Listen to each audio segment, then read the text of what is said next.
ஆண்டவரே, நீ சகலத்தையும் மாற்றி அமைக்கிற தேவன் அல்லவா? ஆண்டவரே, எங்களுக்காக சகலத்தையும் செய்வீர் அல்லவா? ஆண்டவரே, எங்களால் இந்த சூழ்நிலை மேற்கொள்ள முடியலப்பா, என் வழியை தாங்க முடியலப்பா, எல்லாத்தையும் இழந்து ஆண்டவரே இன்னைக்கு நிக்கிறேன்ப்பா. உங்களுடைய சூழ்நிலையில ஆண்டவர், உங்களுடைய சமூகத்துல நான் இங்க நிக்கிறதுக்கு ஆண்டவரே நான் நின்றுட்டு இருக்கிறேன். எனக்கு சகலத்தையும் தேவன் மாற்றி அமைப்பீராக. எதுக்கு நான் கண்ணீரை விதைக்க சொன்னேன் தெரியுமா?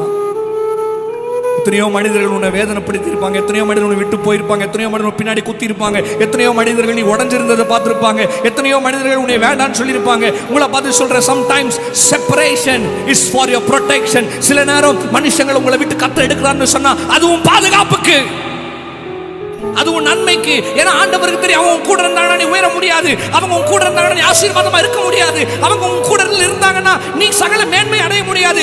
ஆண்டவர் சில நேரம் அந்த மாதிரி காரியங்களை செய்வார். நீ நினைச்சு, ஐயோ அவங்க என்னை விட்டு போயிட்டாங்க, அவங்க என்னை விட்டு பிரிஞ்சுட்டாங்க, அவங்க என்ன வேணான்னு சொல்லிட்டாங்க. வேணான்னு சொன்னதுக்கு நன்றி, சூப்பர் சொல்லிட்டு ஆண்டவரை நம்பி கால் எடுத்து வைத்துப்பார். ஆண்டவர் உனக்கு சகலத்தையும் செய்து முடிப்பார்.